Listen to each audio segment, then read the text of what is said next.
Hey there, everybody. All right, let's get started on module 5.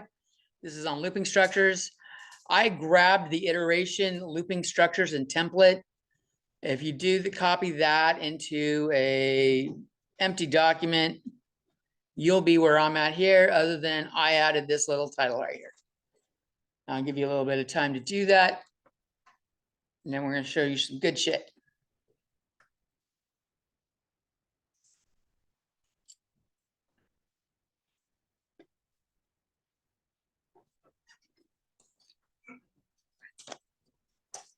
How many of you are tired of fucking click end program and play again just to fucking keep testing shit? That shit gets old as fuck really fast. So the very first thing we're going to start off with is a template. And so before I modify it, I'm just going to show you how to save it as a template. You'll notice if I start a new program here, and if I say create a new project, I have the option, it says recent project templates. And I could do an empty project, which is the standard one, or I could do run again, which is the one we're doing here.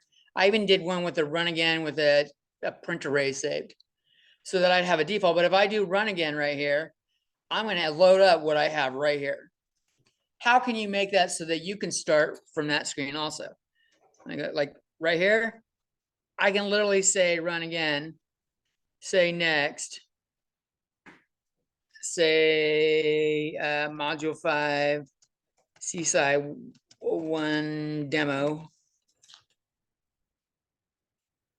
and we'll hit create. And since I started with my template,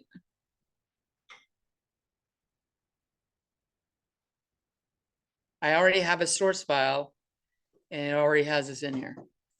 So once we go through how to use the do while and stuff like that, this makes it so rather than having to fucking run it again, you just ask the user, do you want to run again? You hit Y and you fucking run it again. So it's pretty handy. So let me close that and come back over here where I was my lecture one. If you want to do that, if you want to save it as a project template, you can go to project. If this is in Visual Studios, of course, project and export template. So if I do that, it wants me to save. Okay, we'll save. It says, do I want to do this as a, what do I want to do? I want to do it as a project template. I would say next. I would name the template name and I would say finish. That's all you got to do. Simple one right here is just to type run again. And hit finish and you will have exactly what I had. So where that comes in useful is how the do while program works. This section is on looping structures. We have 3 sets of looping structures. We have the while loop, we have the do while loop, and we have the for loop. Right? Juan, what's the difference between the while loop and the do while loop? The do while does at least one cycle of a loop, while the while checks for the condition. And if the condition is not true, then it immediately skips it rather than do it once. So the while loop checks for the condition first. This is called a pre-test. Okay. Pre-test loop. The one we're looking at below, the do while loop, runs one example or one case first, then checks the test condition. So that makes this a post-test loop, which is weird the way it's said. Because to me, like pre-test like is before the test, but that's not what while loop means. It means like the test is done before the code. So what pre-test loop means is test is done before running. And post-test means post-test is after it has run at least once.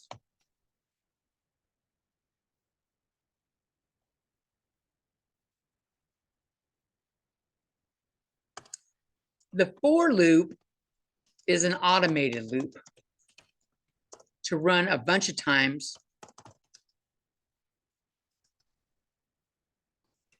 Set up to run a bunch of times with fixed conditions to stop the loop.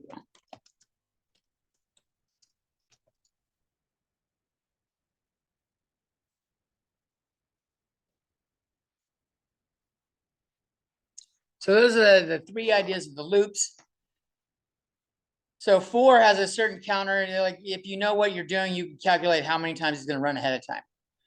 The while loop and the do while loop are often user input based. Keep running until you don't want to run it no more. This makes it great for like when you're wanting to test your code. Do everything in this, run it, and then just like if you're checking something that has a user interface where something should change each time, you can do it without running again. We already showed how to set up the project template. So how does it work? So we say do and we put the brackets here. I'm going to start off with a do while loop. Anything in here, anything in the do loop gets run at least once.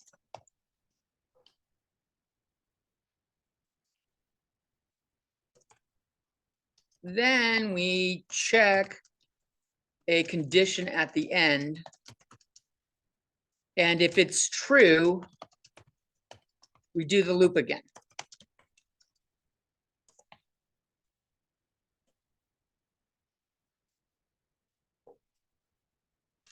And this says while run again. So run again is a function. Notice the parentheses at the end of run again. It means it doesn't take anything in. You just got to run it and it'll do what it has. Apparently it spits something out because while's got to check it.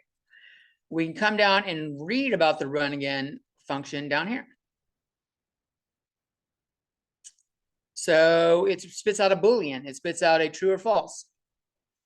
It immediately sets up a character-based value called user response. Then it prompts the user, would you like to run again? It takes in the user response.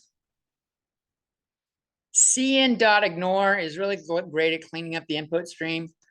Oftentimes when you hit enter, it records the enter as a keystroke. And so like if you run it a couple times, it might get pissy. It's like random when it fucking seems to get pissy, but it happens. But if you do the cin.ignore, it helps avoid that. What is this doing? We talked about if statements and logical statements last week. Well, 2 weeks ago now. You guys haven't seen me in a while. It's getting lonely, aren't you? Not getting your Hefe fix. What does this double vertical bar mean?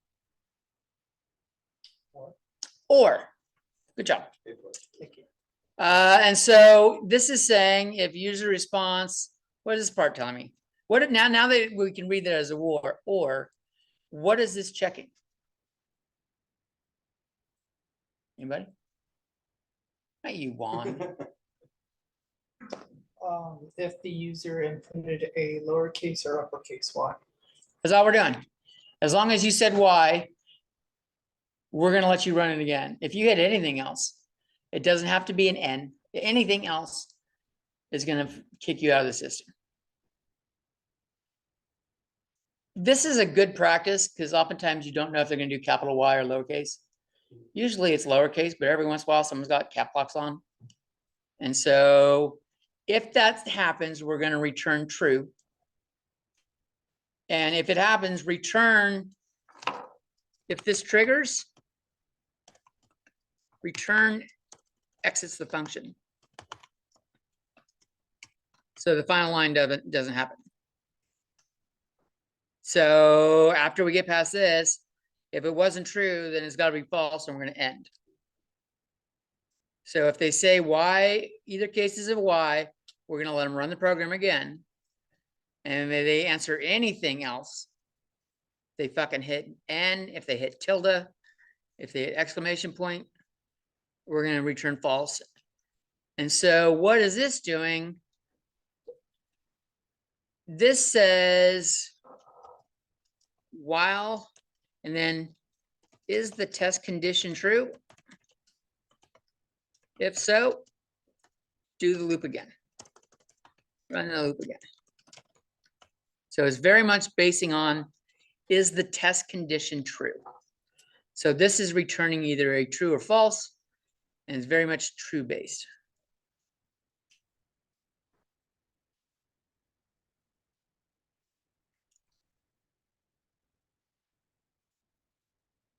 So I'm gonna do like hello world outside of do loop.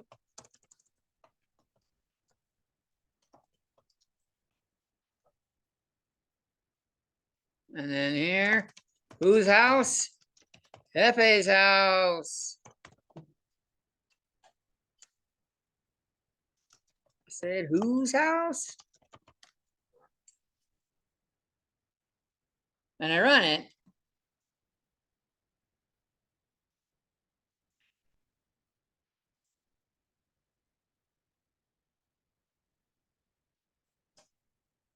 And so it says the hello world line. It gives me the whose house, Hefe's house. So it does line 20, it does line 25. It gets to, oh shit, the zoom box is over that. Line 29 says, all right, while this condition is a function. So it does a function call to get the response. And that's coming down here and running this part. So it's waiting for me to give an answer. If I say yes, it's going to say whose house again. And I can keep saying yes. And I can say lower uppercase yes. And if I say anything else like exclamation point, that's where the program terminates. And it only terminates because there was nothing else in this loop. There's nothing else after it. So where is this useful? Where you're doing shit? Let's say you're doing like a random number generator and you're playing like making a guessing game or some shit like that. It sucks hitting when you finally get the number. You're like, I got to close the program and run it again. You can just say, I want to play again. And if you set up the do while loop correctly, it will pick a new random number and you can play the guessing game again. So in here is what we want repeated.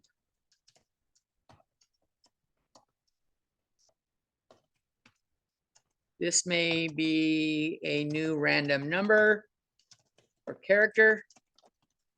If you're playing like a guessing game or something like that, whatever the case may be. Before the do loop, you really only want one-time events.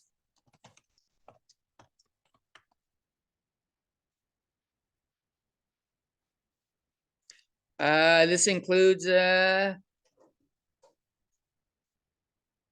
declaring variables.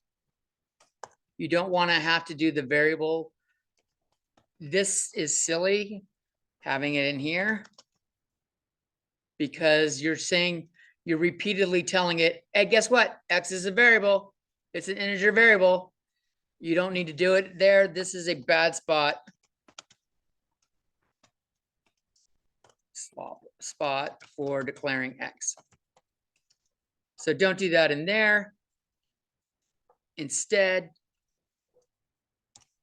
int X up here. So anything, even if you're going to use it in the loop, even if we are using it in the loop,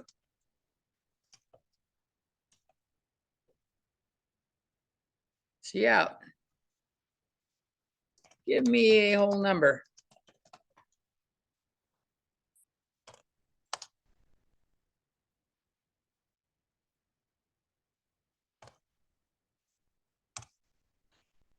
C in X. See out inline. You gave me the number with your latest response.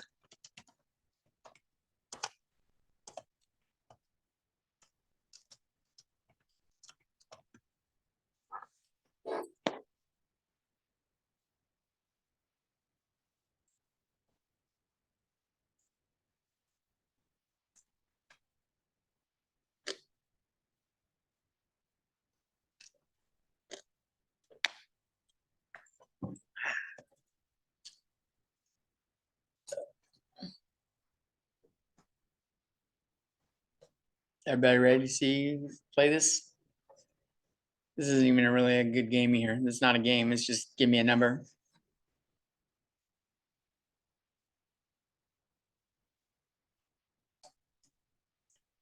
So give me a whole number, 13.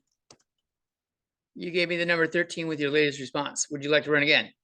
Yes. Give me a whole number. 4.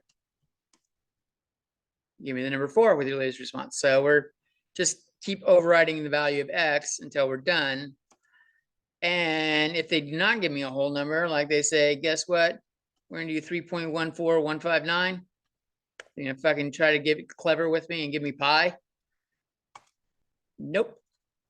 You gave me the number 3 with your latest response. And look what it did. It took that decimal, since it was supposed to be the decimal really broke it off as another number. And so when it got to the response, would you like to run again? The 14159 is what got submitted to the run again.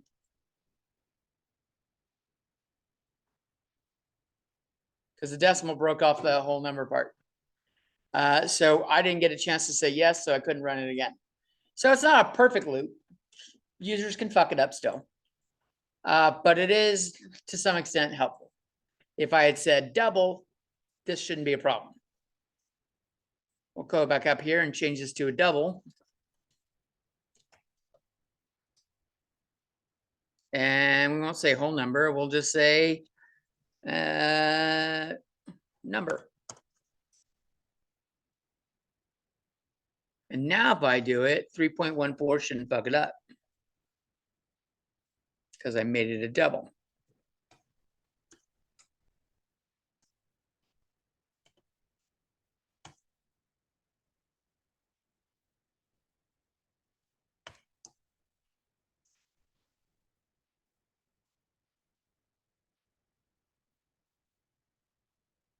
Any questions? You'll notice this always runs at least once. Okay. That's what we mean by a post-test loop. It does the test after the condition, after the program's run.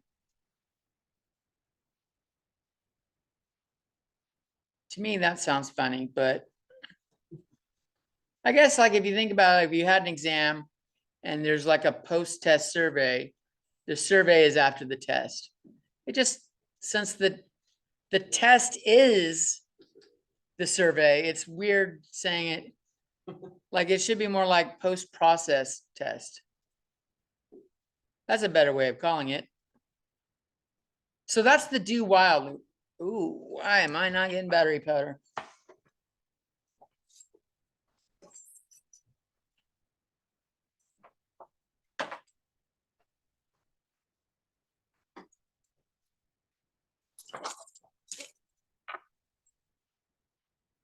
It was gonna say, fuck off, everybody. Class is over. Nope. All right. So that's the do loop, runs at least once. That's the big takeaway. Big takeaway for the do loop.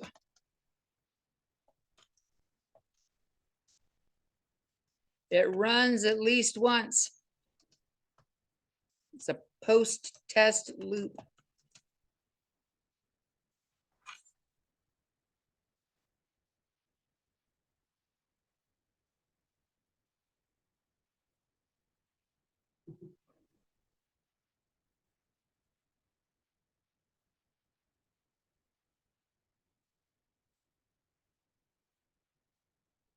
All right.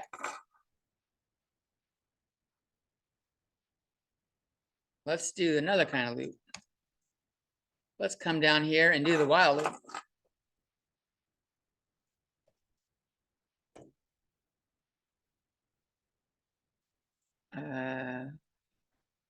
Let me create a character out here. We'll call it Boolean Y. And we'll say Y equals true.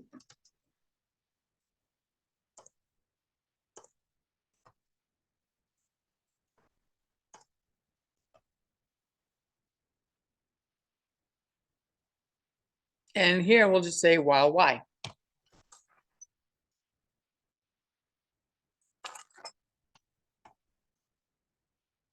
So when you do the while loop without the do,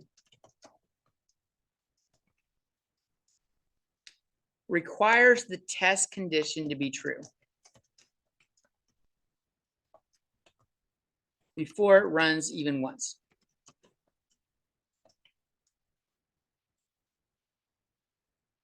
And I think to be a little bit more clear, I'm going to put it like that. That's effectively what's going on here. But if you're testing for true, you don't need to say the equals true.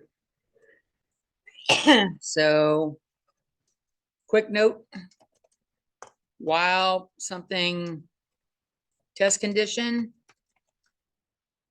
is the same as while test condition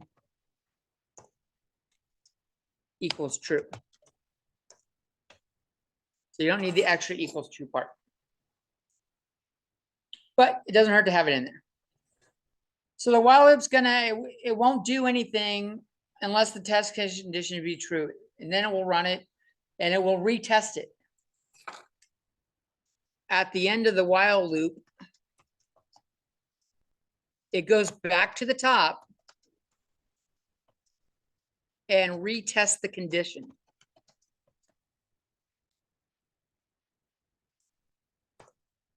And we'll make this a separate line. If you do this with nothing in the while loop that changes the test condition, you be fucked. It's just, that's how it is. The program will run without end.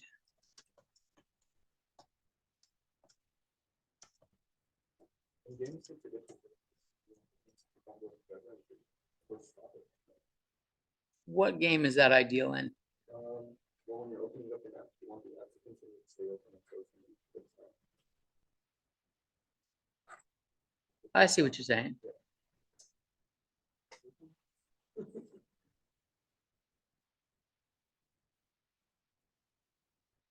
Again, that's a while loop though. While this condition is not clicked, effectively. All right, I'm gonna show this as an example. I am not gonna change Y. FA is the best MFer in here.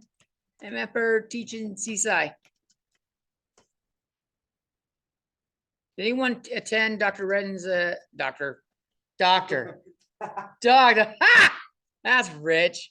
Did anyone attend Mr. Redden's lecture for SETA today? They spent fucking an hour telling students that they use AI to your heart's content. I'm like, I kept trying to get him to fucking throw in the disclaimer. Don't use it to replace fucking thinking. Use it as a tool. And he didn't do it till a fucking end. And I'm like, so what are you saying? That they don't need to learn math or engineering? He's like, that's not what I'm saying. I'm like, that's exactly what you've been saying. You've been telling them to ask AI for everything. That when you tell them to do that, that seems like permission to use AI for everything, especially coming from a teacher. He knows damn well what he's fucking doing. All right, so I have nothing in here that breaks this loop yet. Nothing that sets Y to false or basically not true. So if I run this, this is what we get.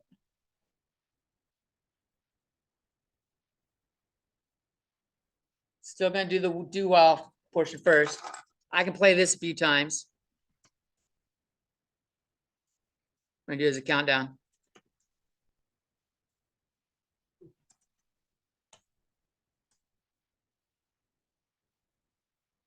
And see the bar over here? It's just fucking generating more. And it's gonna keep going until I click stop. Because no condition was ever prompted for.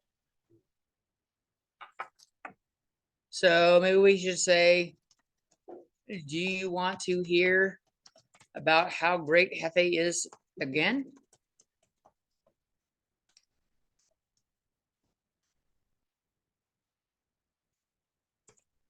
Y or N? And we'll do CN, I call it Y. CNY. Oh, Y is a fucking terrible thing because I'm asking for Y. Let's change that Boolean to Z.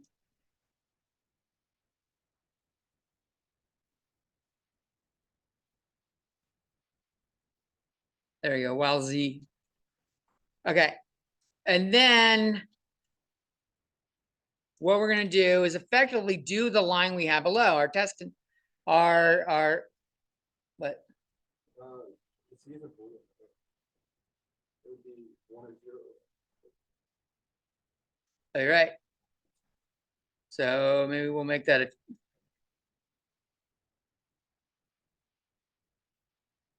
not singing Z. We need.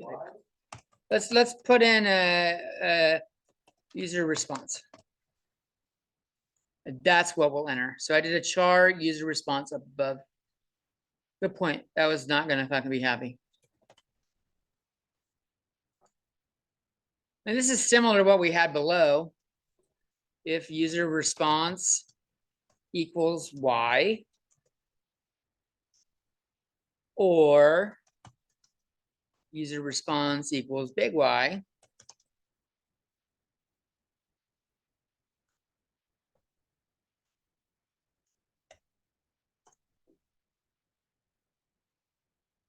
well, it's already set to true, right? So maybe we should say if user response doesn't equal Y.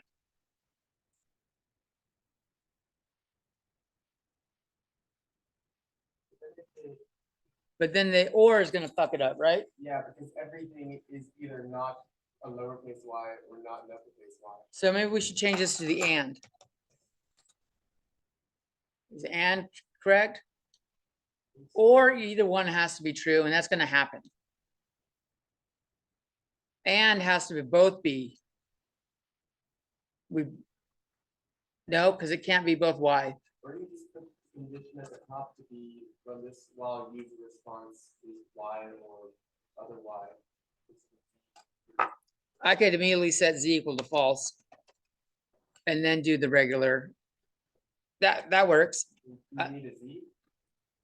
Because you could just replace the while z equals true to be while user response equals y. And then have it start as y by default, so that it doesn't just. Well, we can. You're fucking stealing my thunder over here, right? Taking away the fun part of my lecture here. This is called refactoring, but we didn't get to fucking refactor. But yes, we could do that.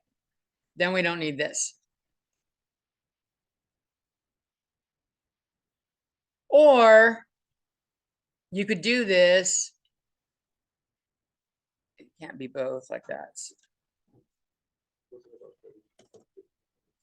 Right. There's a lot of ways to do this. And I had that backwards right there. I need to say char Y. Then we could say return or Z equals true. And I could have done this the same thing with while Z. So if I leave the Z in,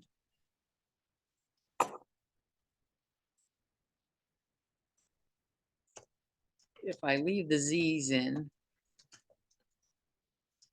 the while loop could just say while Z.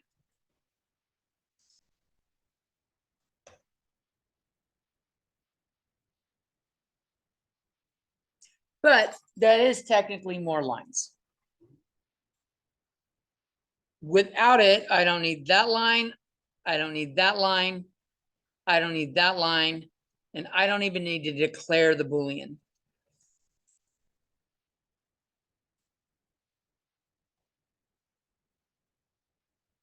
Maybe me talking about myself isn't the greatest thing. Let's go with Juan. Oh.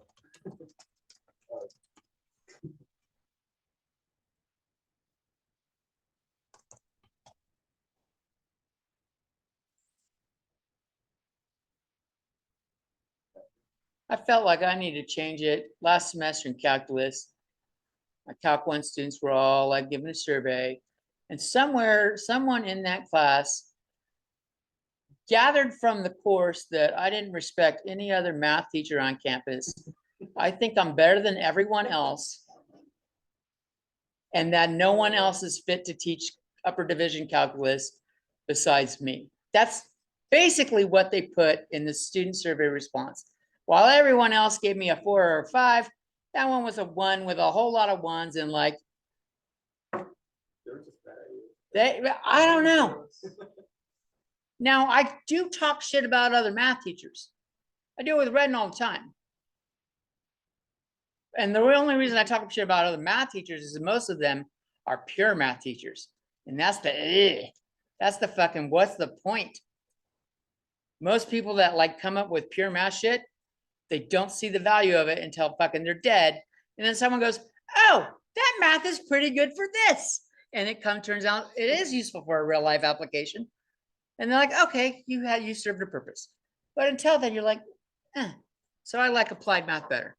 That's the only reason I talk shit about math teachers. Well, and most of us, like, if you look at math, we do a lot of fucking lazy shit. Like f of g of x, putting it as fog x.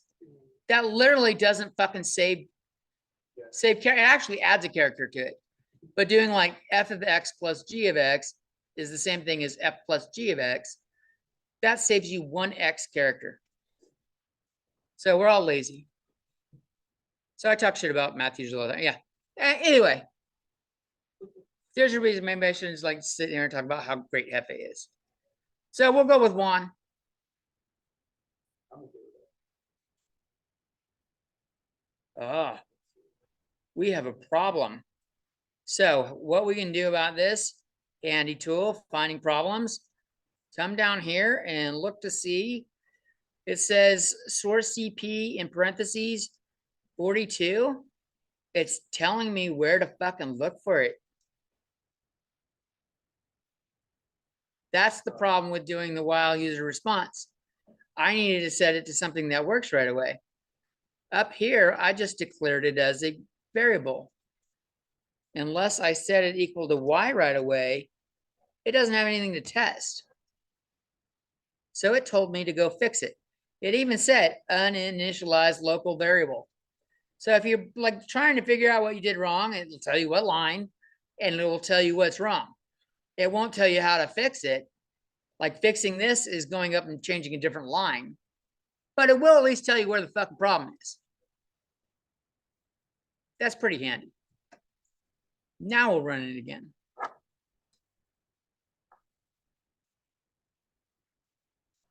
Nine. No.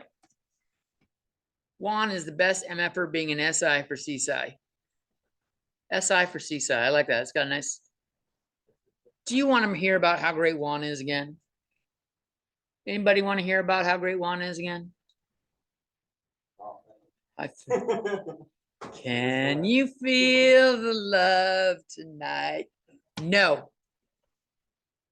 Juan got shot the fuck down.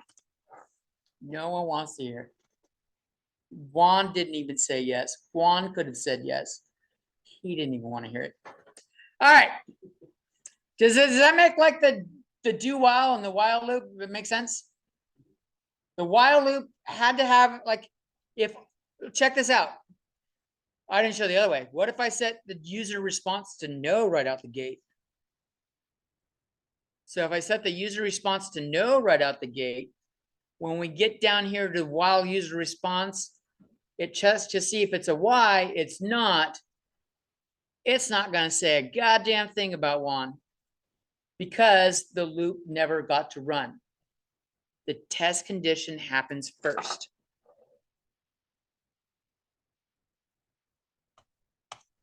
I'll say no, and that will end the do while. And since the while loop never ran, it immediately ends the program. Nothing about Juan. So this is why we say while the while loop is a pretest loop.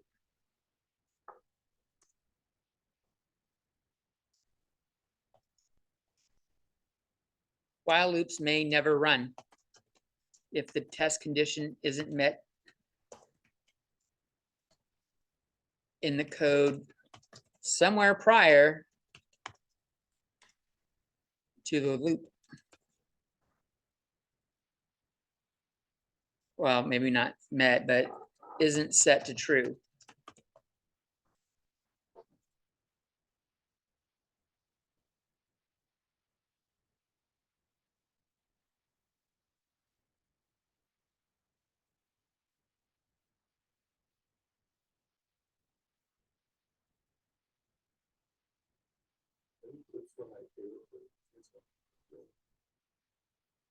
Loops,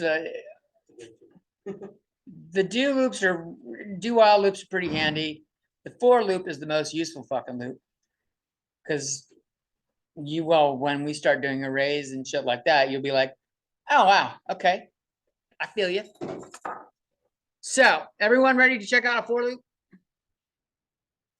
So let's talk about, let me set that back to Y for that code for later, for when I load it up. Okay, so for loops.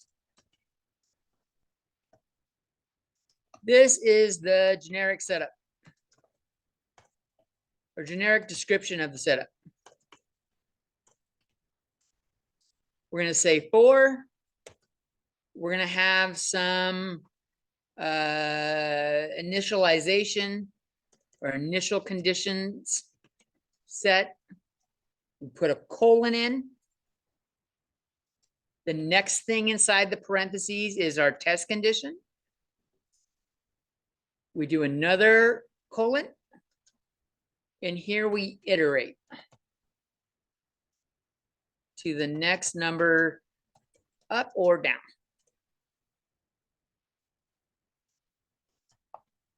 And that ends the parentheses part. And then you put the curly braces and looping shit goes in here.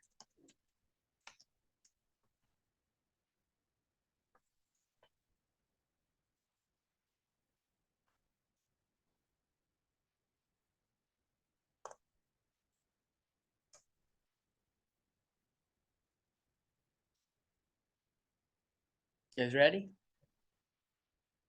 Are we having fun yet? I asked that with my algebra students yesterday. They couldn't fucking win if they tried. One of them said no. I'm like, oh, okay. Well, let's do something harder. Maybe this is too boring for you. Let's try for something else. And they like shook their head no. And someone else that wasn't paying attention, I asked him if he's having fun yet, and he said no. And he's like, wait, yes. I'm like, too late. You wanted to hear more. And then the third student I asked said, yeah, this is a lot of fun. I'm like, excellent. Let's like make it even more fun. And then they just growled at me. It's fucking great. All right, so for. Generally, we pick I or N here, and we pick some starting value. Like I'm going to start with 0. And then I'm going to say my condition to test is going to be I is less than 10.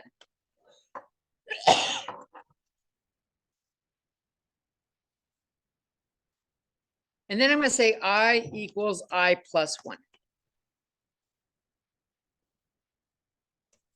If you know about the easier way to write that, I'm getting to it. There's a lesson here. And then we have our loop. So this will start us at 0.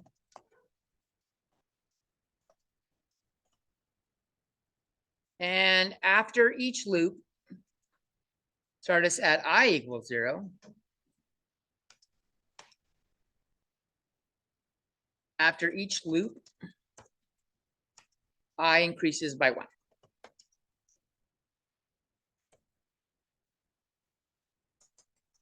That's what it's doing. I'm just going to have it C out I.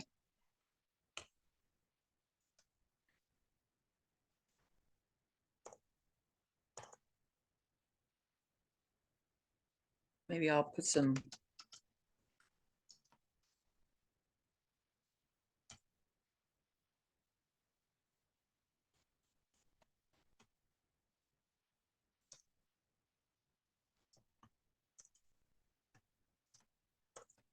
I'm going to separate this from the do while shit. Now I'll put that above the for loop explanation.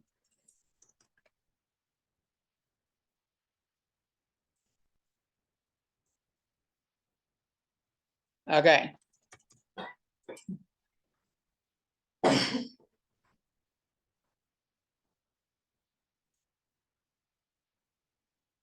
So I'll just click run. And I'm going to do the while loop real quick. Say 1, no. That was the do while loop. Here's the while loop. We'll hear it one more time for 1. This is a pity party. And now we got 0, 1, 2, 3, 4, 5, 6, 7, 8, 9. I was going to show this on paper and I realized going to 10 is fucking really high. Let's redo this going to 5 because it's a little easier to show on paper and I don't need to write it as much. Let's do I less than 5.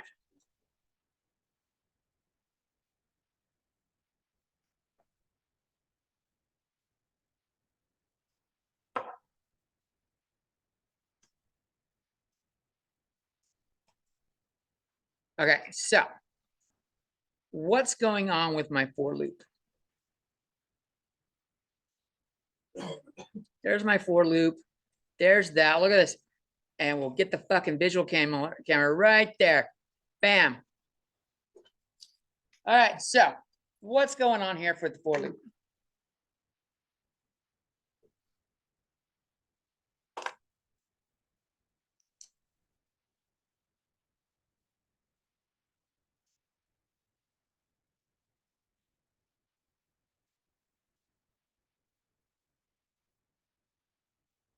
Just put it on here. I will scan this, go with it later on.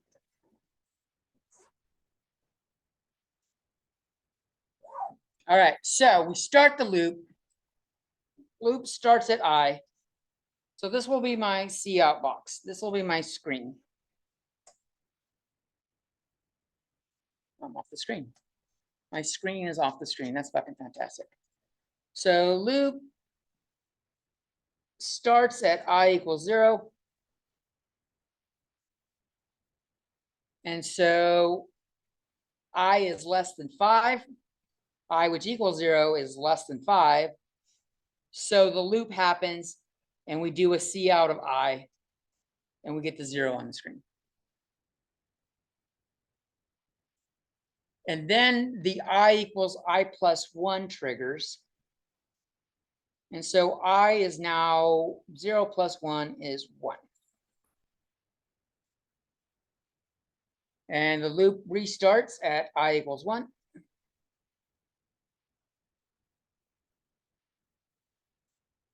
Which is less than 5. So it does a C out of I. We have our 1.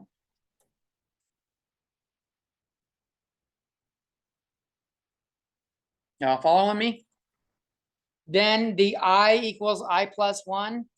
This thing at the end of each loop, the C out was the end. This triggers.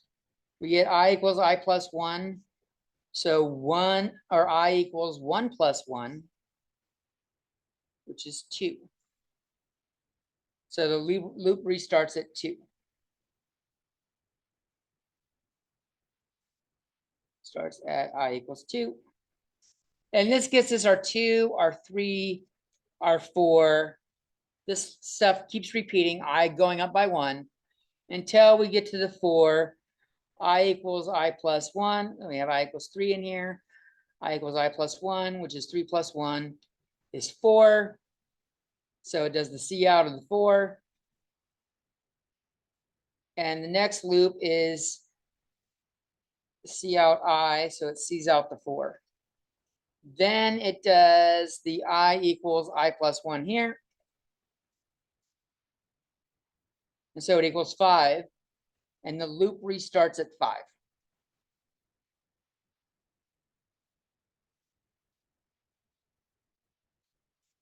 Is 5 less than 5? No. So the loop ends.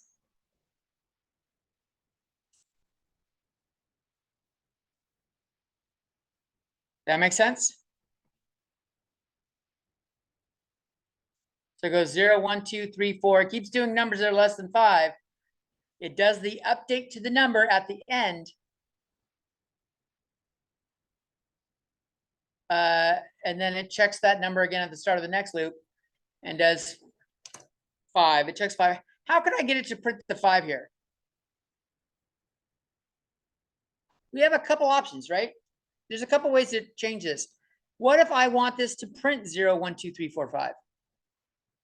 How could I get it to print a 5? Any ideas?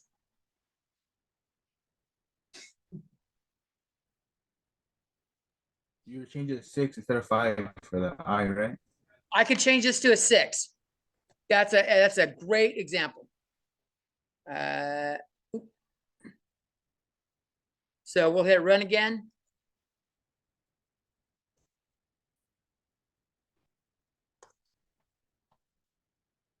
And I got the 5. So I could go up 1 higher. Is there another way?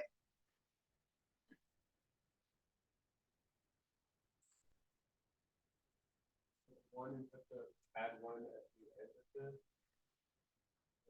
Well, it always does the add 1 at the end. There is something else we could change here, though. There's a couple ways, yeah. We could do less than or equal to.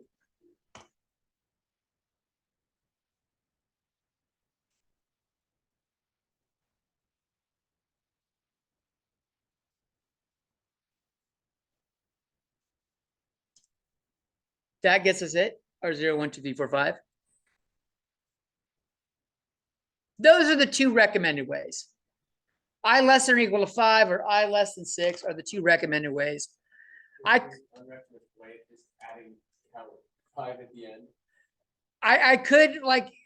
tailor it. I could start this at like -2 and say I plus 3. Will it? No, that's gonna fuck it up. Let's see what happens. Or maybe I shouldn't have done negative. Maybe I should have just done -1.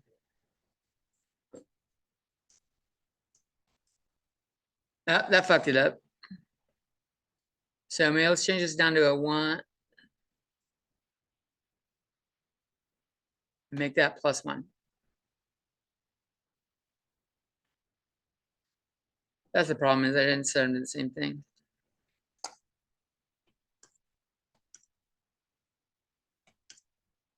There you go.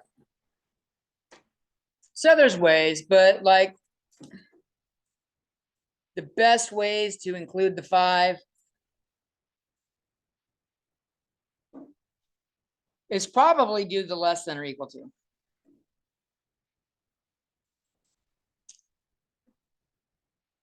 That's probably the best recommendation.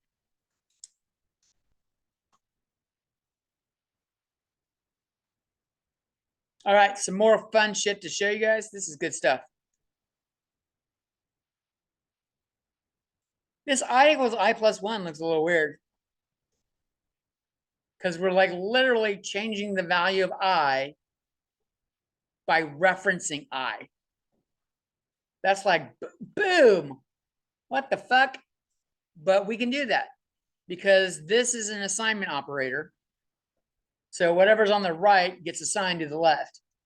And it does calculations of the stuff on the right before it assigns shit on the left. So I equals I plus 1 is commonly replaced with I plus plus. So I'm going to do that up here and show you. This is how you'll normally see it if you look on Geeks for Geeks or other sources. That's how it's called incrementing.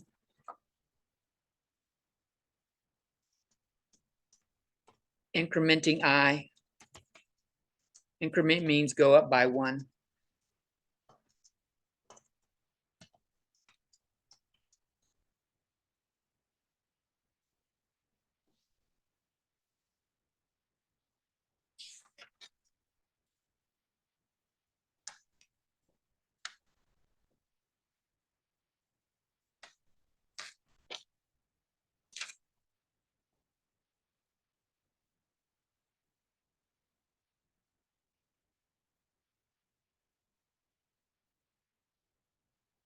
I'm gonna go back and put this to 0 and less than or equal to 5.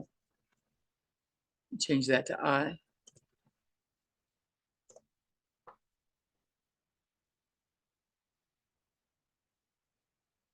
And I'm gonna make this even better. Let's do this. See how I squared is I times I.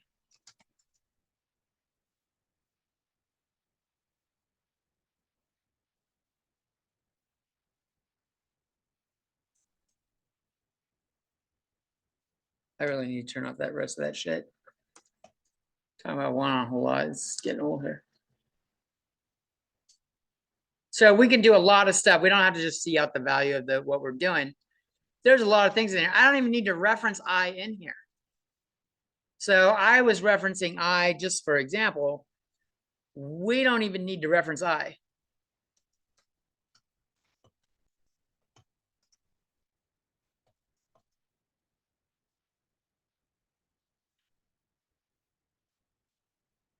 What happens if I try to make another loop? I already declared I up here to be an integer. What if I just say I equals 0 again? I is less than or equal to 5. I plus plus. And it's giving me a problem.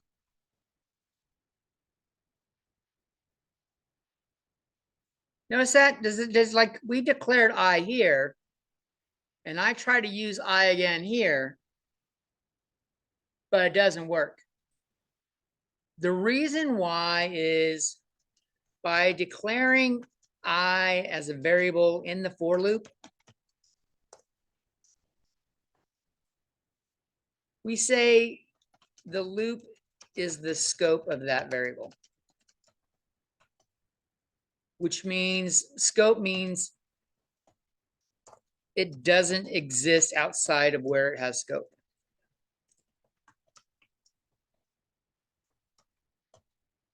So as soon as the for loop ends,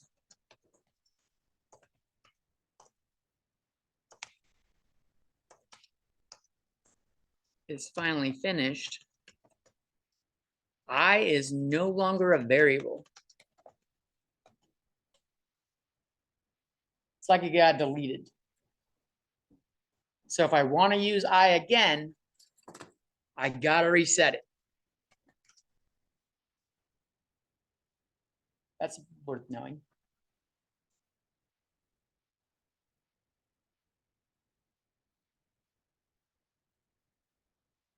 And like I said, we don't need to include I in this at all. See how Juan is great. Give him some chocolate cake.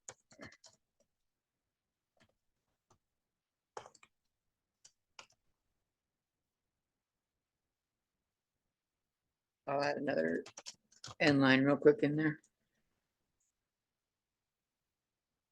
And now this should do a bunch here.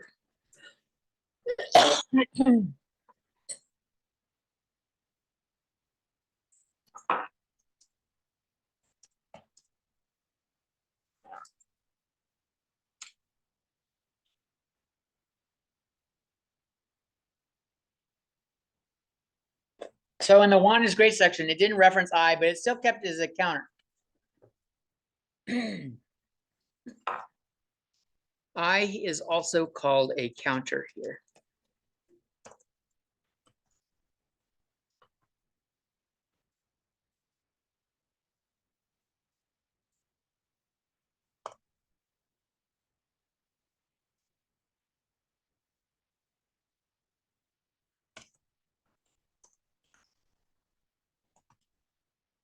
We have other options. We use I a lot because I is a lonely variable, but we don't have to. I can start with something else and I don't have to go up. I can go down.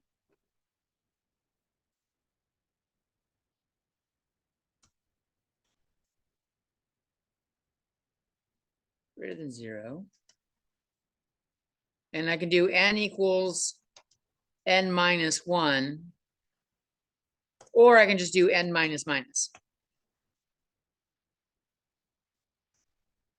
So n minus minus is the same as n equals n minus 1.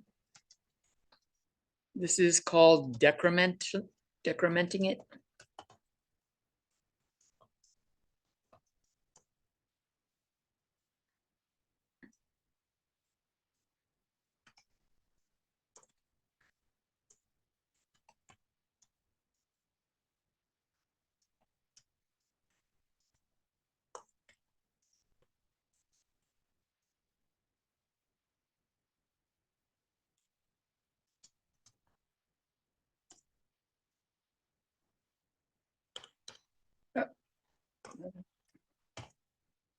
And then after the loop, we'll have liftoff.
So we can try something else.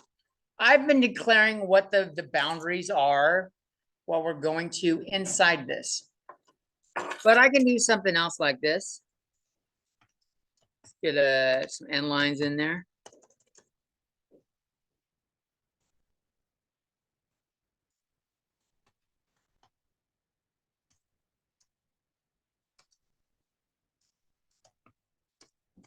I can say int n is available again because it's not in that thing. Int n equals 7. Or I could say starting number. And I can prompt the user for a starting number. Give me a starting number. And I will tell you the next 5 numbers.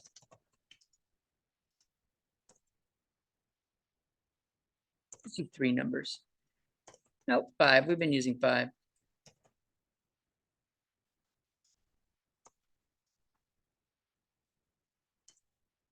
And we can do a CN of start number here.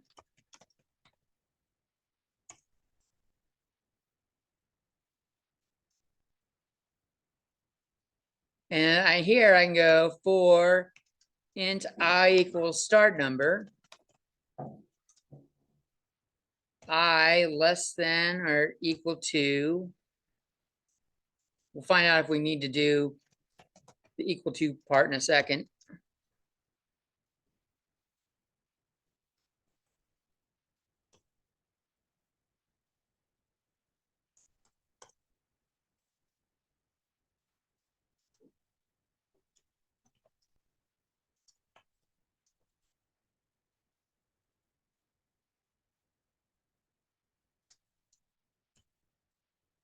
If I want to do the next number, I'm going to tell it do I plus 1.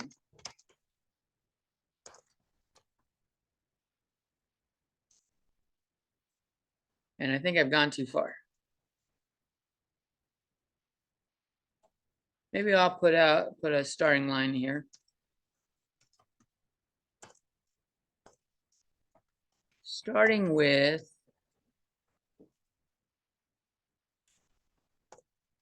start number.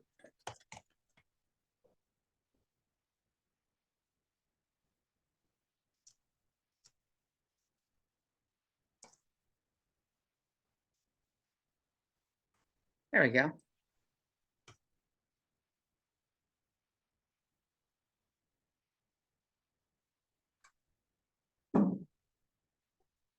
Maybe we'll even add a whole little dot going on, make it look crazy. I don't think I need the equal to portion now that the way I set it up.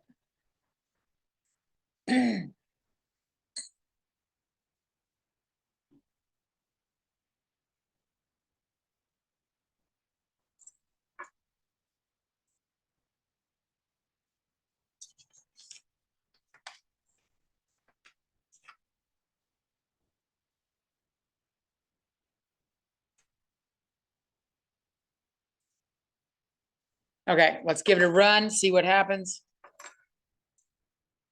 You know what? Let's go up here and comment out all the other fucking do while shit.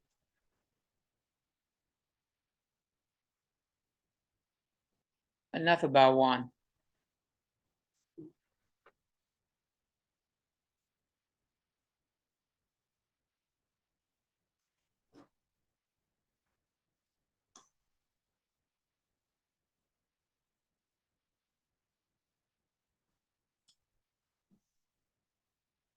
What's today? 23.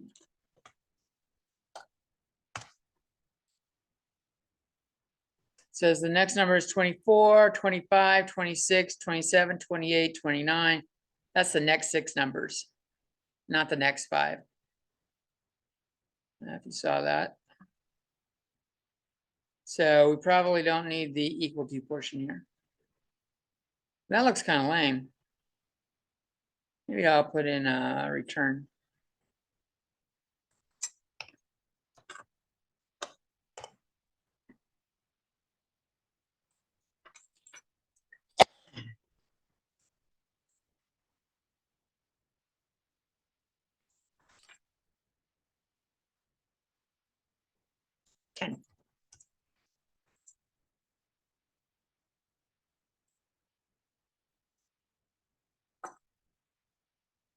So we can use this for different things.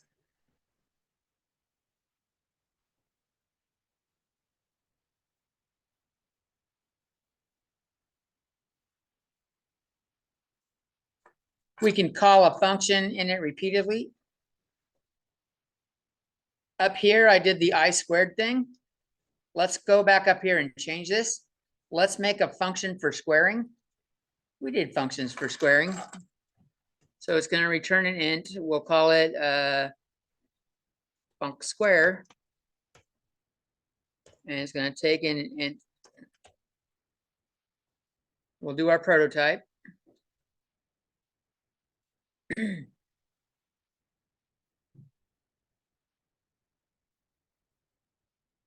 to not go too fast. And when I roll around on the screen a lot, people can't keep up. All right, so I got my func square. We're gonna come down here below the main and do our implementation.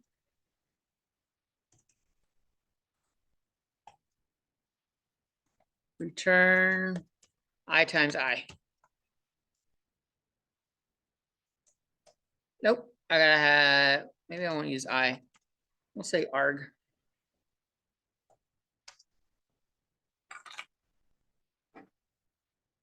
So I got my squaring function here. And where I used it up in the main, where I was squaring shit, instead of doing this, where the fuck is it? Right there. We will do func square and we will pass in I. So we can access functions inside for loops.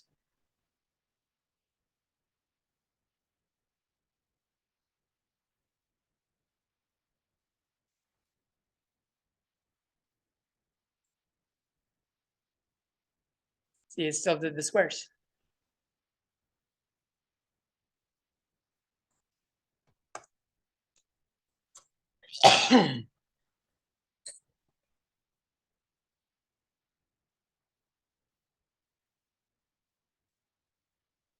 What else should I show him one?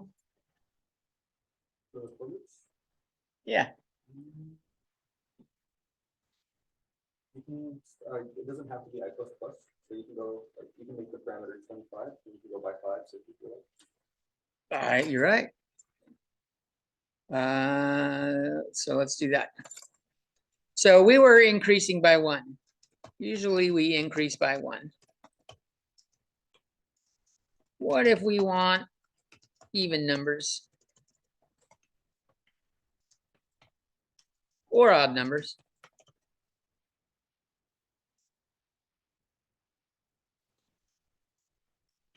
First few even numbers are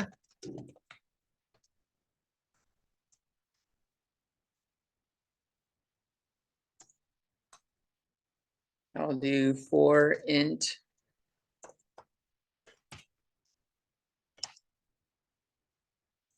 zero an even number.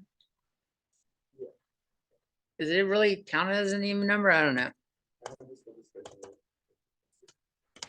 You have to add it at the end, just even between one and negative one, so Wait, what? you need to like. Between -1 and 1? What? There's no other add the numbers. Numbers even, so you have like 6, then 4, then 2, then 0 would make sense. If we define even that way, yeah. I think they define for, at least for fruits, they define. I think it's divisible by 2, and so 0 would count. All right. So I less than or equal to, I don't know, 20. I equals I plus 2.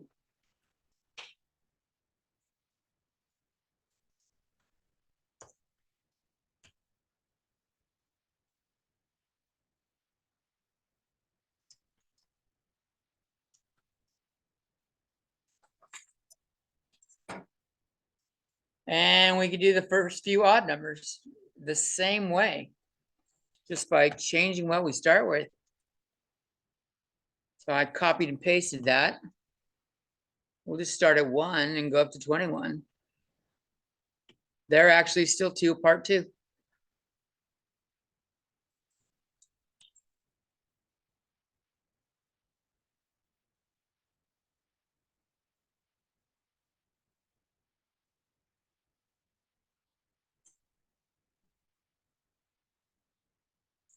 Okay. Let's go ahead and minus out some more of this shit. Starting to get a little repetitive. Back down here, we'll look at our odds.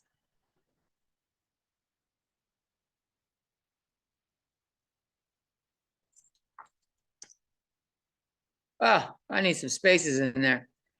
That looks like shit.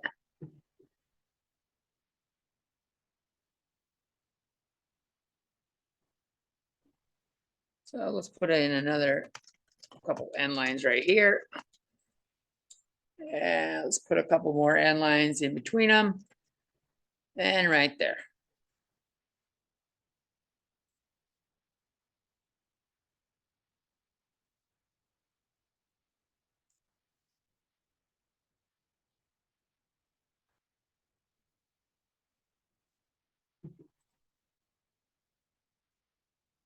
Okay, let's try to think outside the box. Let's go with like, we want even numbers. But let's let the user pick the starting number and how many numbers there are. So this is our next goal.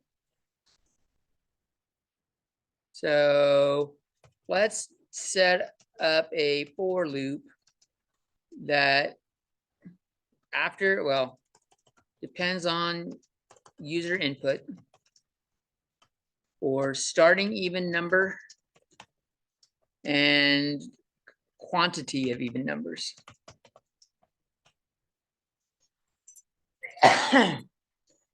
So do I don't know if I have an integer set up already, but fuck it, we'll make a new one. Int my even, that's what we'll call it.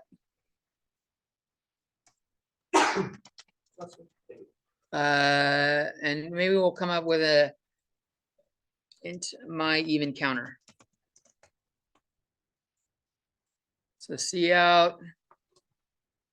Let's make a list of even numbers. Which number should I start with? Please enter an even number to start with.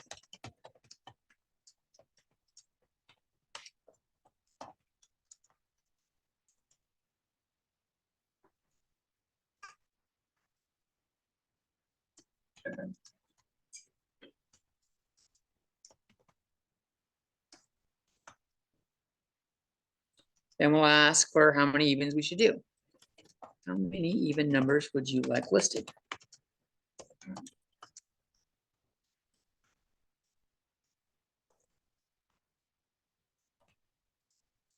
And that prompts them for my even counter.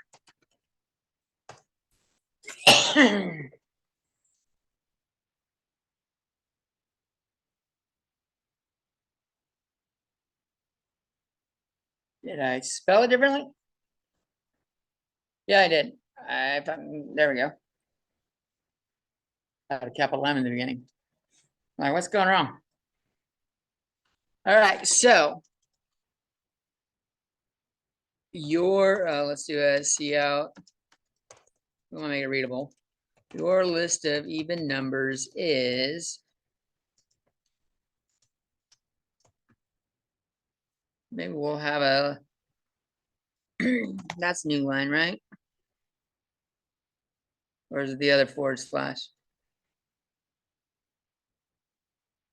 I can never remember. Backslashes. Yeah. I could just run it and find out. All right, so let's do our for loop. We want to start at the even number they gave. So we're going to say int I equals my even.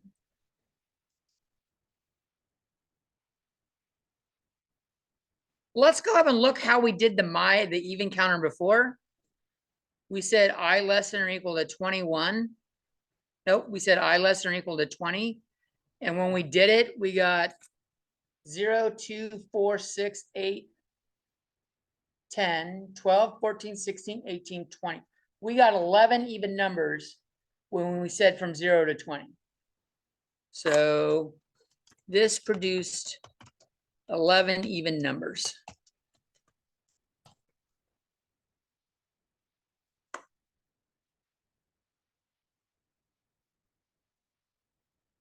Which is 1/2 the 20 plus 1.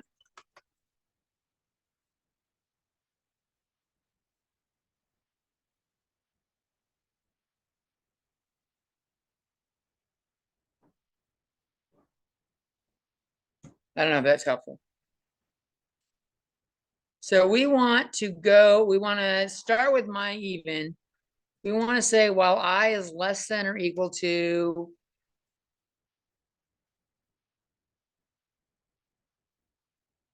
my even plus maybe 2 times my even counter.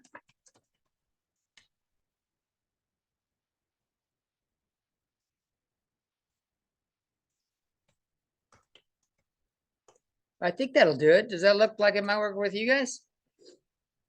We can always hit some paper on this. Paper's always a good way to check.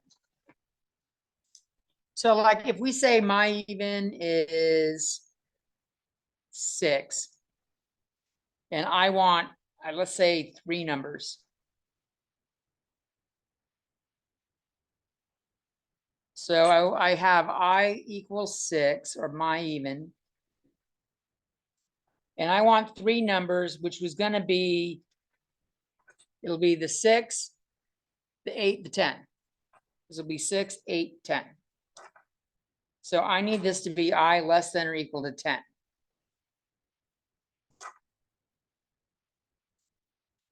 How do I relate this to what they gave me? Because we don't know. If I do my even plus 2 times my even counter, how high will that go? This is gonna be 6 plus 2 times 3. That's gonna go up to 12. So the way I have it written down is gonna go too high. You can just run it, but sometimes writing shit down like helps things stick. Back to your code, you're not like you are. Right. So maybe will doing I less than fix it?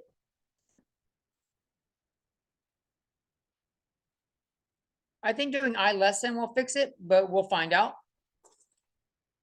Let's just do a C out of the numbers. And our number that we're gonna see out is I.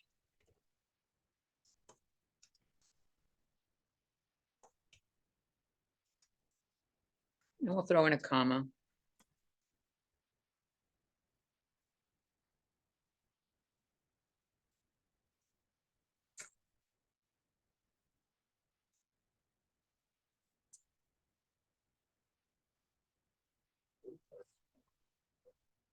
What?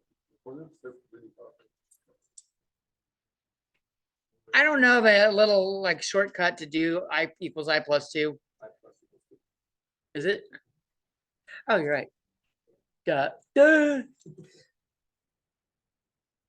So this can be done as I plus equals 2. So I plus equals 2 is the same as I equals I plus 2. And if you do minus equals, it does the subtraction. If I can do that, it's just fucking brain farted.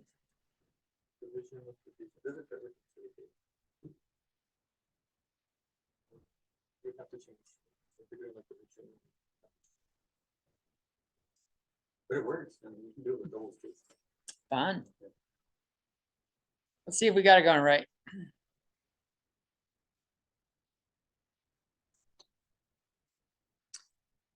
Oh, let's make it a list of even numbers. Someone give me an even number.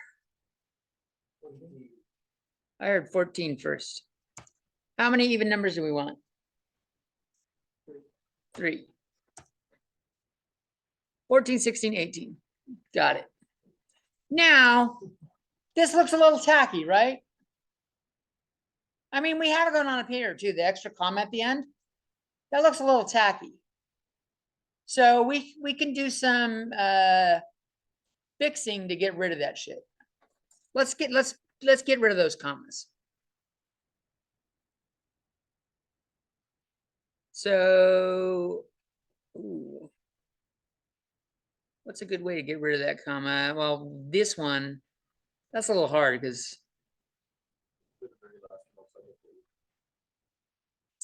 yeah, but without having it predefined, I could just say 22.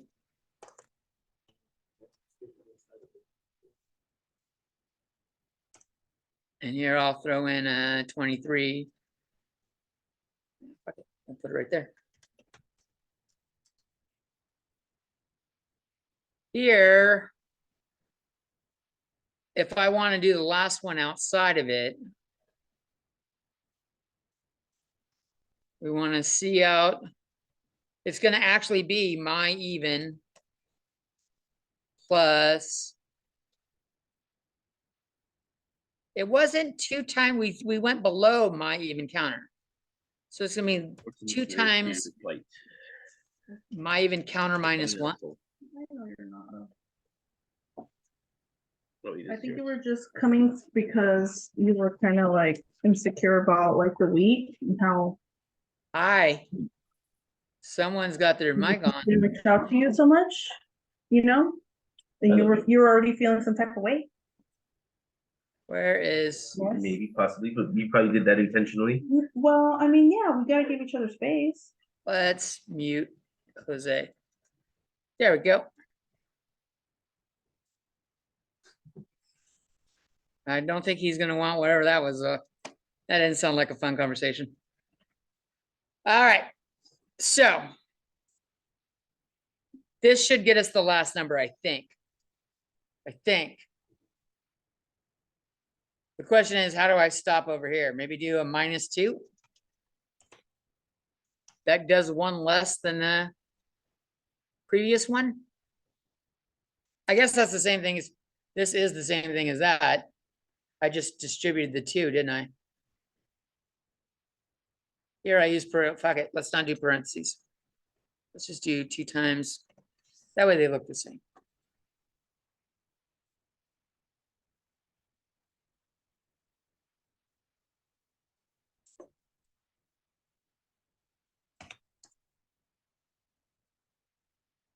All right, even number. You said 18. Okay, I said 15. How many? Something that's easy to count. Let's go 6. So 18, 20, 22, 24, 26, 28. That is 6 numbers. So sometimes it takes a little playing around with this to figure out what you need to do your boundaries on, but you can ask the user what they want. That was part of why I was doing this.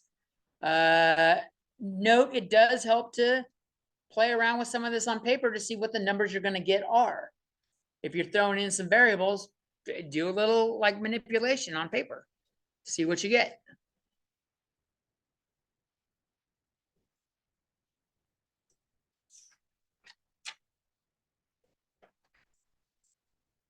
Now, if you wanted to add up the first 100 numbers,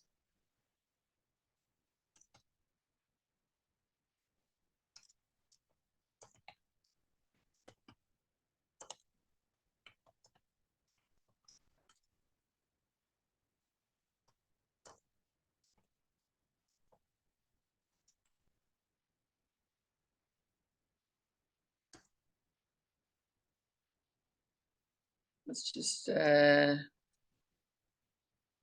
start off with a sum equals 0.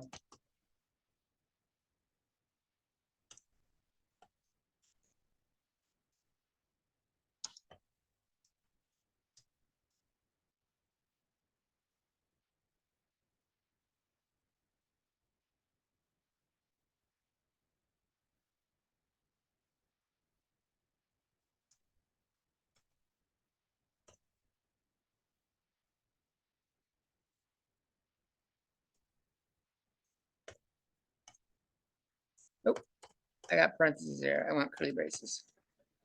We can do sum equals sum plus I. And I believe that's the same as sum plus equals I.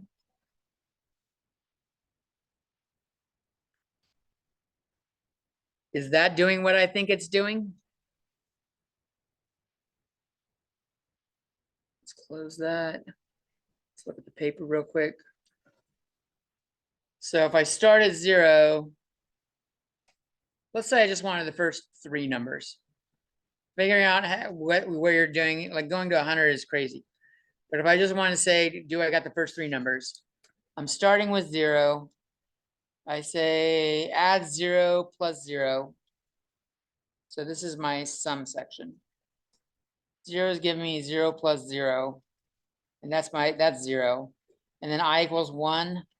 I'm getting 0 plus 1 equals 1. And when I equals 2, I'm getting 1 plus 2 equals 3. And then I equals 3, I quit out of the loop. I'm out of the loop on 3 because 3 is not less than 3. So I can either say less than or equal to, or I can just start at 1.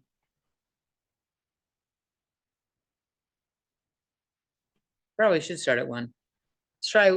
Let's just see what 1 to 3 is. We know what that should be. 1, 2, 1, 2, and 3 adds up to 6, right?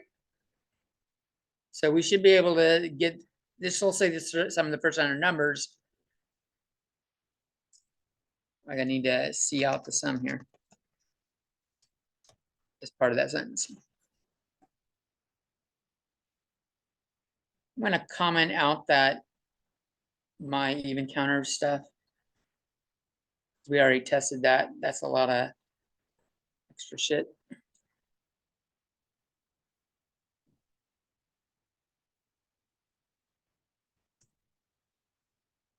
The first sum of the first 100 numbers is 6. Okay, that was 1, 2, 3.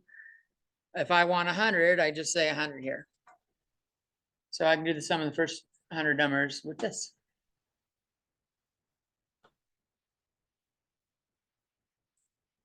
Anyone know what it is?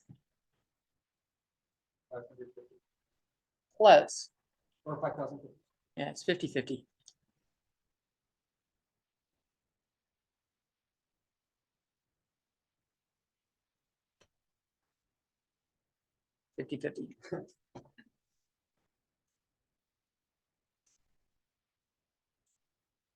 All right. I think you've seen how for loops work. There is one other thing that's kind of like a looping structure. It's called the go-to. I do not recommend the following, but you're going to see it in some code, so I'm going to show it to you. I don't recommend using go-to very often.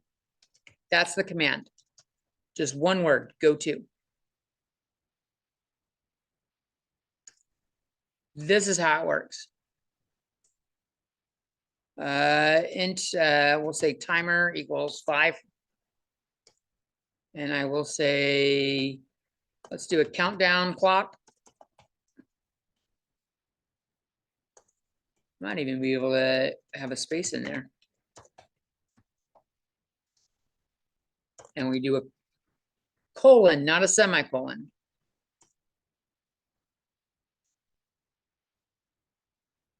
It doesn't like that.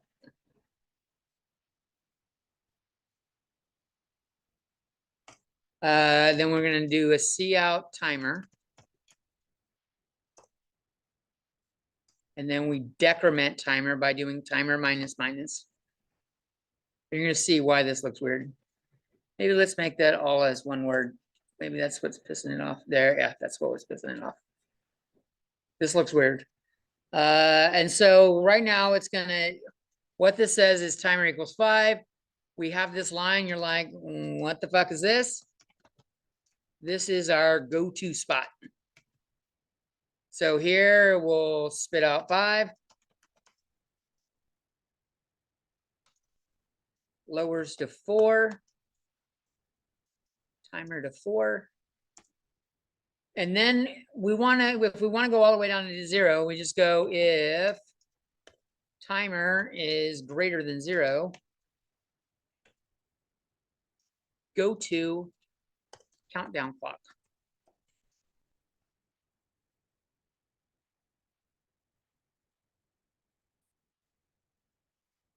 And I could put that in brackets if you like. We don't need it, but I think it's, since you're all new at programming, having the brackets is helpful.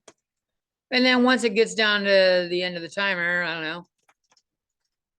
Happy New Year's.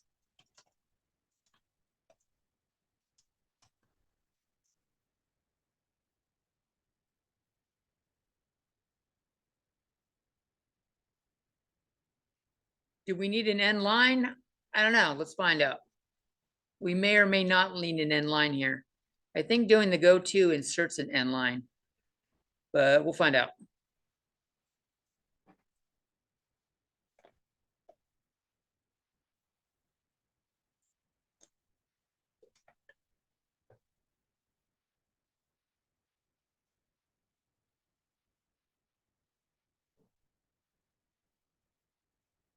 Everyone got it?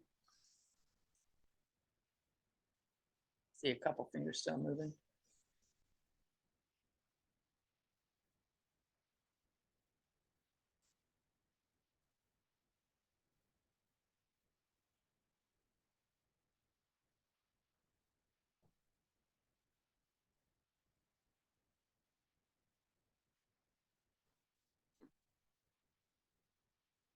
Looks like we need an end line in there.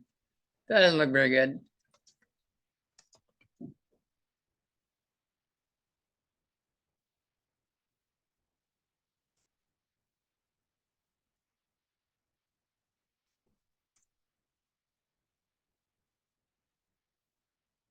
So what it's doing is each time it gets to here, timer's not less than 3. It goes back up to here. Timer is now 4, so it spits out 4. It lowers down to 3. So this is really, what is this doing? This is almost like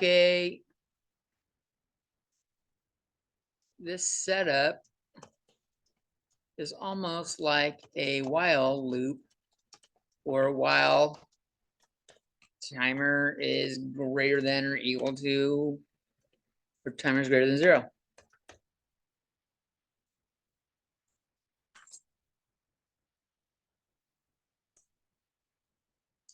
There are other ways to use goto. Like I've used it in literally one program.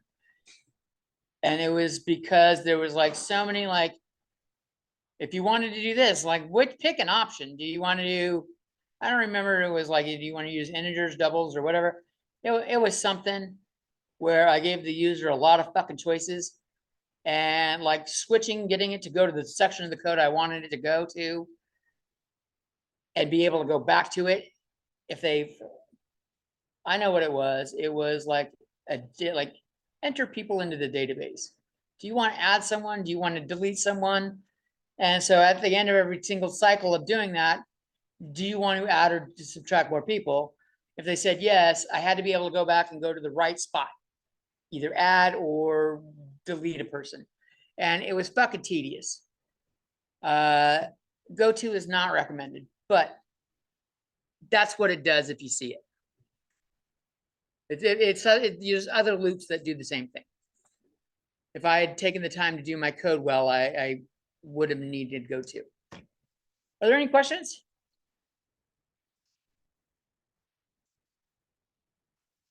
Let's see, am I missing anything on what I wanted to do here?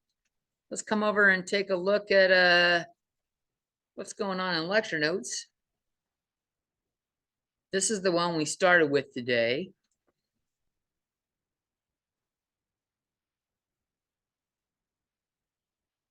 That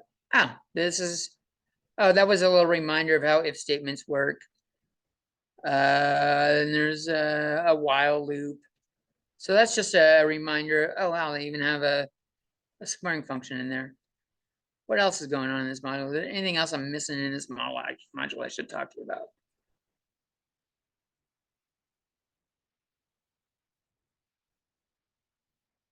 Rand. I mentioned doing a guessing game.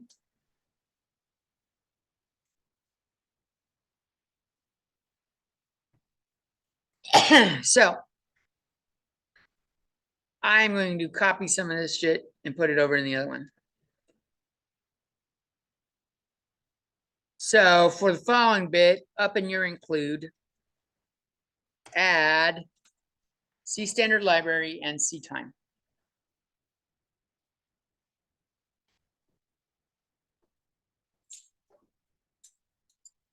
I don't think I gave you guys a break. Guess what? We don't have a lot of time left, so you're not getting one. All right, so C standard library, SRAND and RAND are random number generators. Well, rand is a random number generator. SRAND means seed the random number generator, I believe.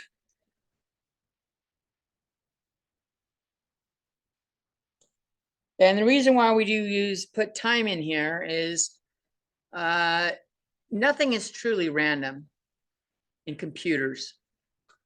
It will say it's random. I'll show you how random works.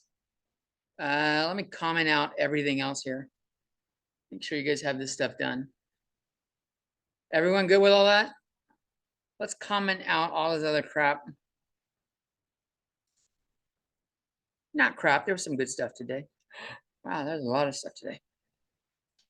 All right, we're gonna comment out all that stuff. And we're gonna talk about rand. So, I can say, let's set up an integer XYZ. Fuck it, let's make it a fun name. Why is it acting weird? Why did that go left?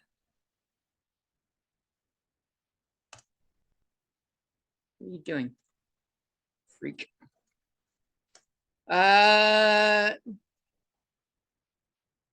Let's pick a random number. And let's do XY. Well, I'll do it right here.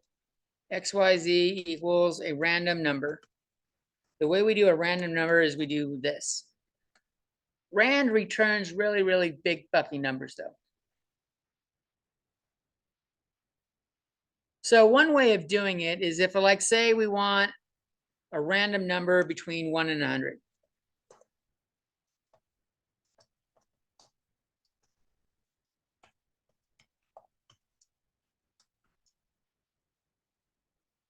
Have we talked about modular or modulo division in here? The parenthesis sign. Yeah. So if I do this, it's still fucking doing left. This does a random number from 0 to 99. If you want 1 to 100,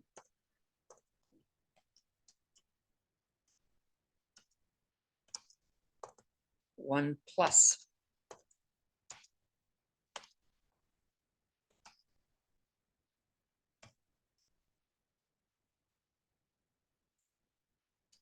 And I'll do a cout XYZ, our random number equals XYZ.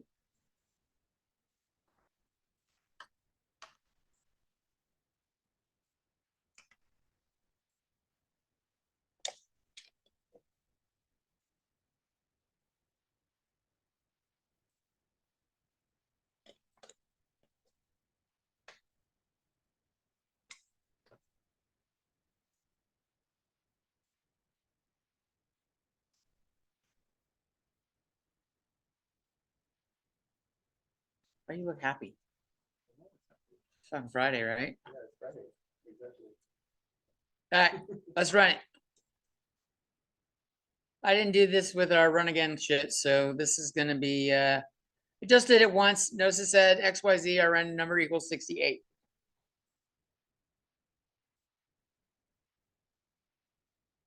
I wonder, did everyone else get 68? Or is that just gonna be my computer? Because I know if I run this again, let me add another fucking end line. Make it look at least and not blurring with the line below it. When I run this again, it's gonna give me 68 again. 68. And if I close it and I run it again, guess what it's gonna give me? 68. For a fucking random number, that sure as hell doesn't seem fucking random, does it? So it's not really random. There's a long list of numbers and it will do this, but if we want to make it random, it's like picking numbers from basically a large chart, like picking number out of pi, one of the digits of pi. If we want to make it random, we can seed the, so this isn't random. Let me put that, let's write this here. That wasn't random.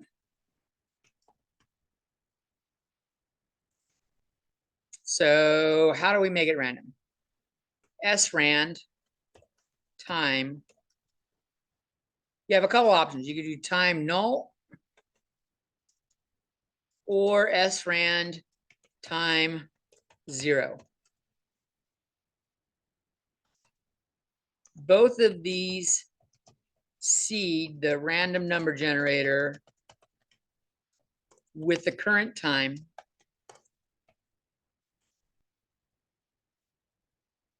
And I believe that's time is the number of seconds since, I want to say January 1st, 1970. I think.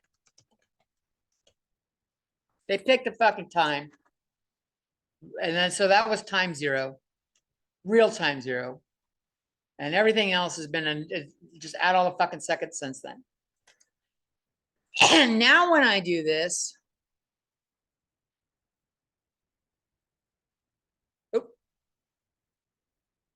copy and paste. Because I want to show that it changes. I should be able to do it again. I'll paste it a couple times.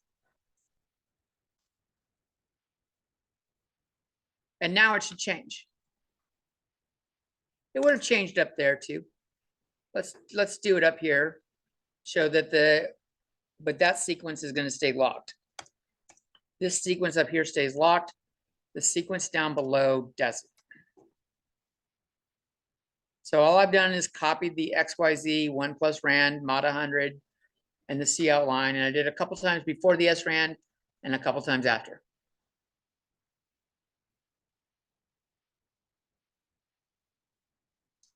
So on the first time I run it, it gives me 68, 35, 1, 95, 55, 86. I'm gonna write those down. 68, 35, 1, 95, 55, 86. And now if I close it again, close it and run it again, the top 3 were before I did the SRAND, which means those should repeat because it's not truly random. As soon as I seed it with the current time, these numbers are going to shift to a different part of that pie chart and start picking different numbers. So let's run it again, and we should get different numbers for the last 3. So notice the 68, 35, and 1 are the same, but now we have 36, 85, and 81, which are different. So SRAND seeds the random number generator. And by doing it based off the current time, that's perpetually changing. So you don't need to like manually enter in something that's different each time. Because if you manually enter in like a seed, if you put like SRAND 100 in here, where is it? If you put time 100, it's going to go when time was 100 seconds after the starting clock. And that's going to be the same. It's going to be constant. So these last 3 numbers will remain the same each time too. By doing time null or time 0, it creates it as close to random as we could possibly get because we don't know what they're going to be. Does that make sense? So you could make a number guessing game out of this. I think that's one of your module assignments, isn't it? Let's go back and look at the module. Well, let's show how there's more down here about it. Yeah, January 1st, 1970. Bam, look at that. After 2038, not too far away, we'll be all fucked. That's far enough away. Let's see. Module 5. Quit scrolling down. Game loop is probably it. That's probably the... No, that doesn't have the random in it. Huh. I don't know that we have very many minutes left. Any questions? Oh, one more. Those are random numbers. What if we want random letters?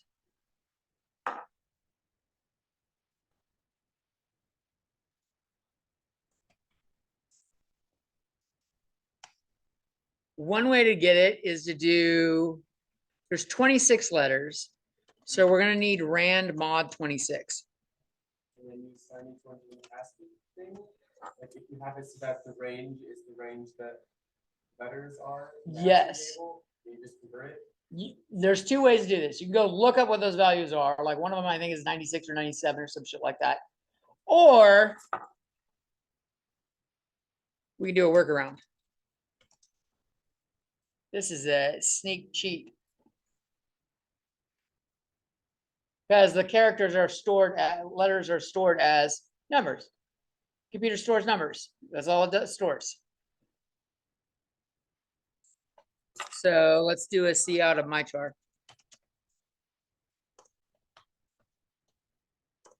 Actually, my chart is my chart.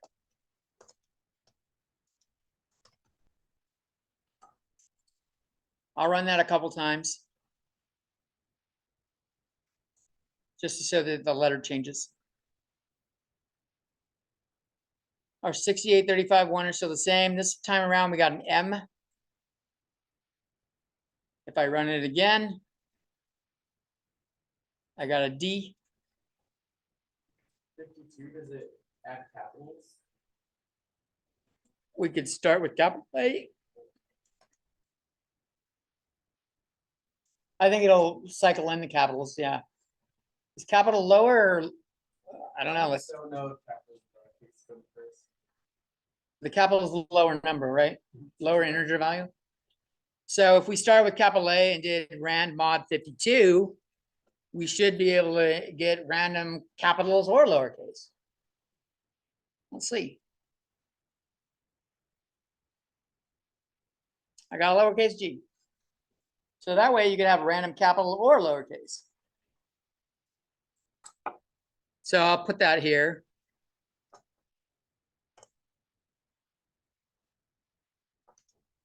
This does a random capital or lowercase.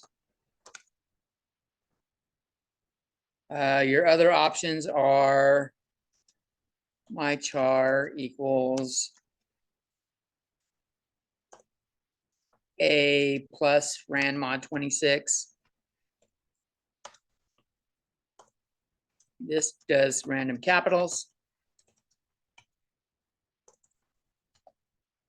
And my char equals lowercase a plus rand mod 26.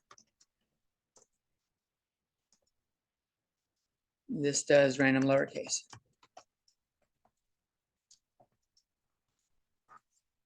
I didn't know about the A thing, I think until last semester.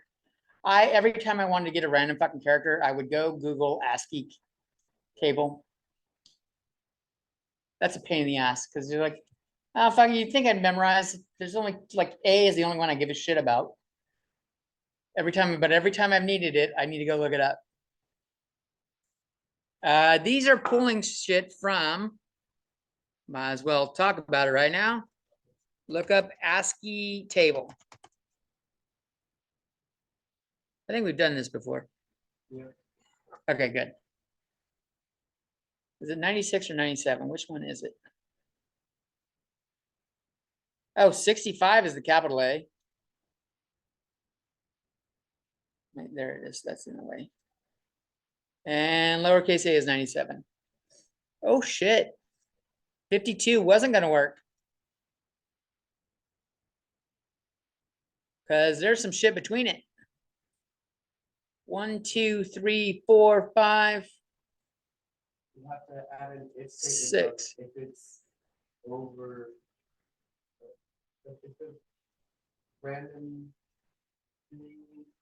If there's is 6 over extra something, characters you in have it, to add a num- You have to add 6 to it.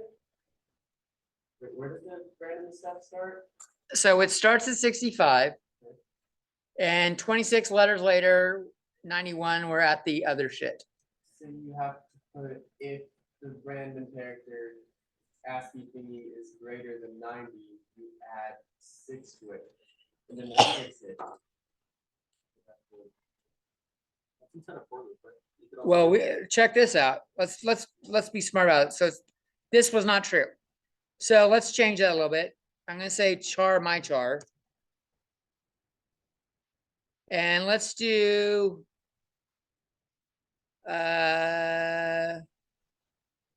while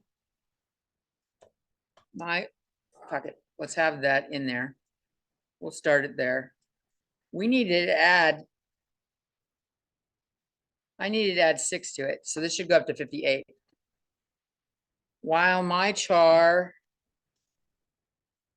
is greater than or equal to, what was the ASCII table here? Let's go look at it. I think you do have to put 52 because you're going to be sliding it back anyways. Hold on a second, you'll see what I'm going with. 91 is bad up through 96. So this is my idea for fixing it. While my char is greater than 91 and that's not and my char is less than or equal to 96. That puts me in the number range that has the bad juju shit. The bad letters. I will put this in there again.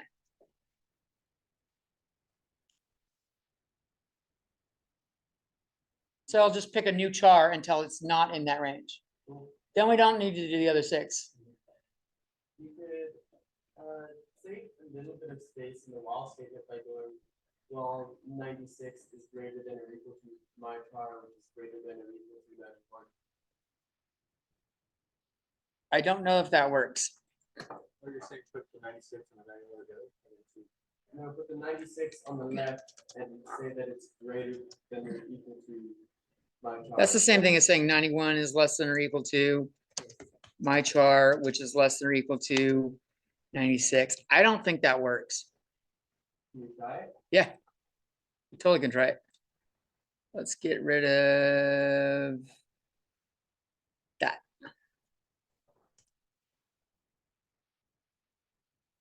So let me copy this, leave that one alone. And then we'll do another my char.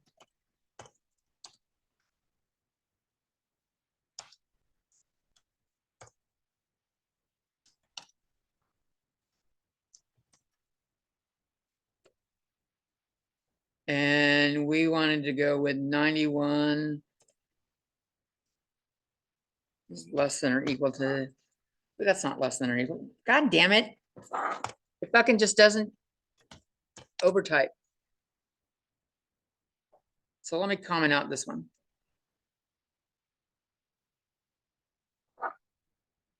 Because I know that one works, or it should work. Can we do math like this? Is that gonna say yes? If it does, it's gonna surprise me because it used to not let us do that. Where is it stopped?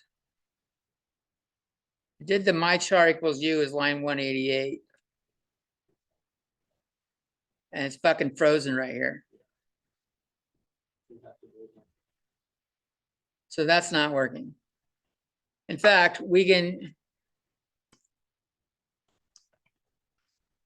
even set it to a value. I'll just say my char equals, what is one of the ones in that bracket range? I know we're going over the clock. Let's go with that one. Caret, let's do caret.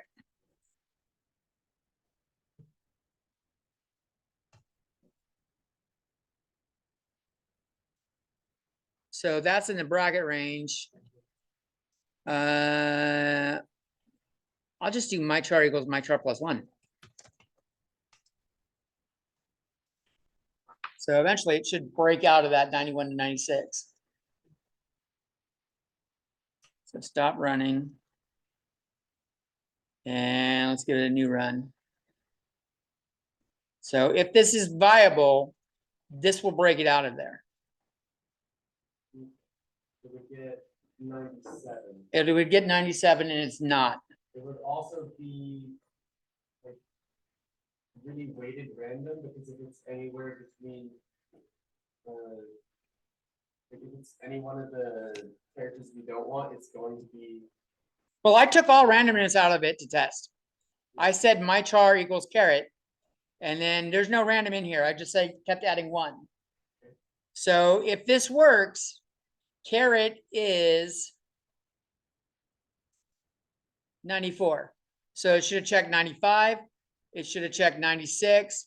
It should have gotten to 97. And it should have spit out lowercase a, but it doesn't. So that's what we have. That doesn't work, which it was a good idea to check. Excellent to check. So this doesn't work.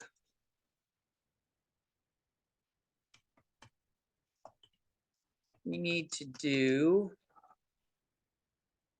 that bit. So I'll comment out that bit and uncomment this bit.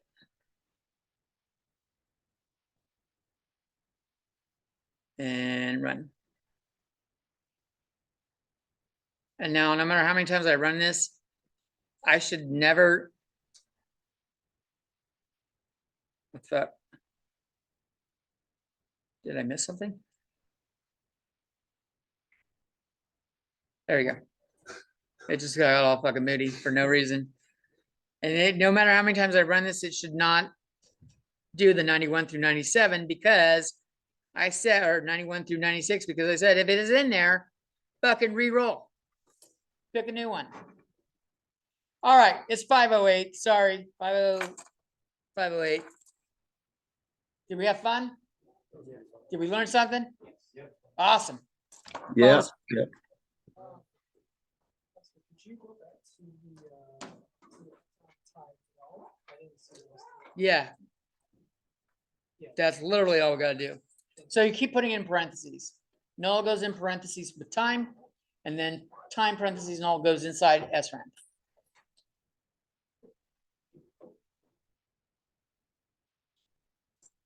And I will hit stop record.